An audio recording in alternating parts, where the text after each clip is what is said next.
ফুলকপিটা রান্না করব শোল মাছের মাথা দিয়ে। তাই ফুলকপিটা একটু হলুদ আর লবণ দিয়ে ভাপিয়ে নিলাম। ভাপতেও হয়ে গেছে, এখন আমি ছেঁকে নেব। এখানে কপিটা রান্না করার জন্য আমি প্রথমে 5 ফোড়ন, শুকনো লঙ্কা, 2টা তেজপাতা দিয়ে দিলাম।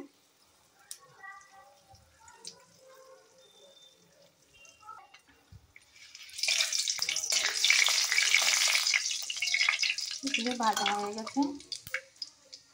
এখন আমি কেটে রাখা পেঁয়াজ, রসুন, টমেটো, কাঁচামরিচ সবগুলো একসাথে দিয়ে দেবো। এখানে আদাটা বাটা দেবো।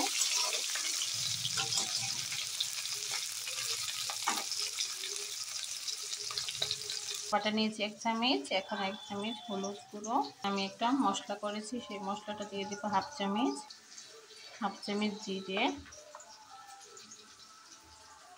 1/2 চামচ ধনে, এখানে 1/2 চামচ লঙ্কা গুঁড়ো, 1 চামচ সর্ষে গুঁড়ো, 1/2 চামচ লবণ, অল্প একটু সরষের তেল।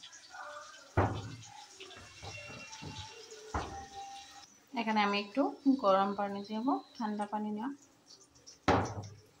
দিয়ে মশলাটা একটু গুলিয়ে রেখে দেবো কিছুক্ষণের জন্য, যাতে মশলাটা একটু ফুলে উঠে।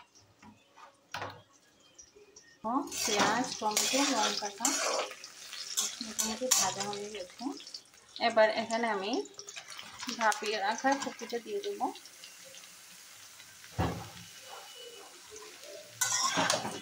দিয়ে এখানে আমি ভালোভাবে নেড়ে চেড়ে ভেজে নেব। আর ওখানে আমার মশলাটা কিন্তু ভেজানো আছে।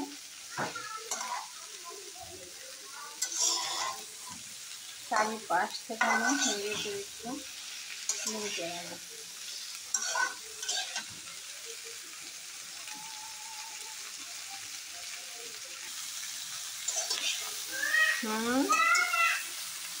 দেখো কপিটা ভাজা ভাজা হয়ে গেছে, নিচ থেকে পড়ে যাচ্ছে। এখন আমি যে মশলাটা রেখেছিলাম সেটা দিয়ে দেবো। দেখো মশলাটা কত তুলেছে। এখন আমি চারিপাশে মশলাটা দিয়ে, এখন আমি পানি দেব না, মশলাটার সাথে আমি নেড়ে চেড়ে আর একটু ভালোভাবে ভেজে নেব। জাস্ট বাটিটা ধরে একটু পানি দিতে।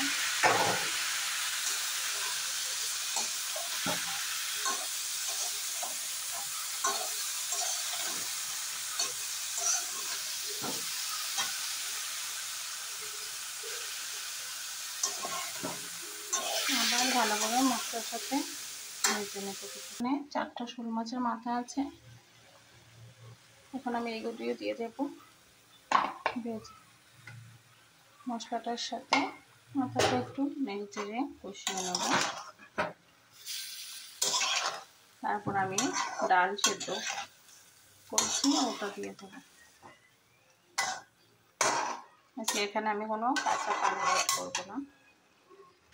যাতে কফিটা না ভেঙে যায় আমি এমন একটা লেবু নিয়েছি, লেবুটা আমি চারিপাশ থেকে একটু চিপে দিব।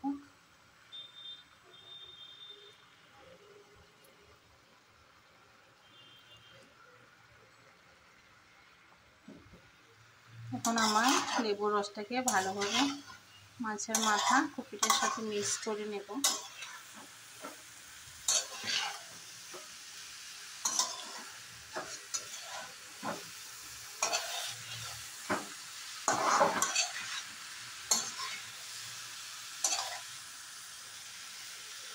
ভাজা ভাজা হয়ে গেছে। এখন আমি যে ডালটা সিদ্ধ করে রেখেছি ডালটা দিয়ে দেবো।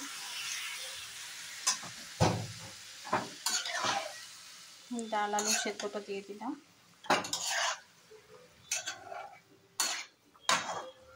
এখন আমি কিছুক্ষণ ঢেকে দেবো, আর এই ফাঁকে ধনিয়া পাতা কুচি করে ধরে নেব। আমি ডালটার সাথে কপিটা ভালোভাবে নেড়ে চেড়ে মিক্স করে নিলাম। এবার আমি একটু ঢেকে দেবো বলক আসার জন্য।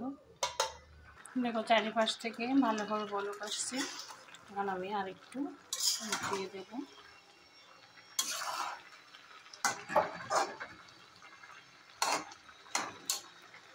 আমাদের এতে বেশি জল দিব না, শুকনো শুকনো রাখবো। ধাপে ধাপে ধনিয়া পাতাটা দিব। এখানে কিন্তু ধনিয়া পাতা কুচিটা একটু বেশি দিতে হবে। দিয়ে দিলাম ধনিয়া পাতাটা, আবার একটু ঢেকে দেবো। এবার চুলার আঁচটা কমিয়ে নেব। লবণ দিয়ে দিলাম একটু, দেখো ধনিয়া পাতাটার উপরে। এবার কিন্তু চুলার আঁচটা আমি একবারই লো করে রেখেছি।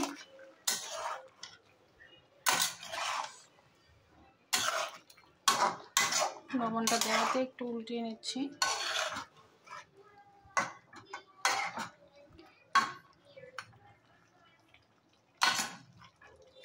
দেখো লেবু দেওয়াতে মাছের মাথাগুলো কিন্তু ভাঙে নাই এবং ফুলকপিগুলো একদম আস্ত। এভাবে খেয়ে দেখতে পারবে, কেমন হয় খেয়ে রান্না করে আমাকে জানাবে কমেন্টে। আর লেবুটা দেওয়াতে মানে ফুলকপি যে একটা স্মেল থাকে না, অনেকে কিন্তু স্মেলের জন্য ফুলকপিটা খেতে চায় না, কিন্তু লেবুটা দেওয়াতে এরকম কোনো স্মেল থাকবে না, কপিটাও খেতে সুস্বাদু হবে। এবার আমি আরেকটু ঢেকে দেব। লাস্ট ধনেপাতা কুচি, প্রথমে বলেছিলাম যে এখানে একটু ধনেপাতাটা বেশি দিতে হবে।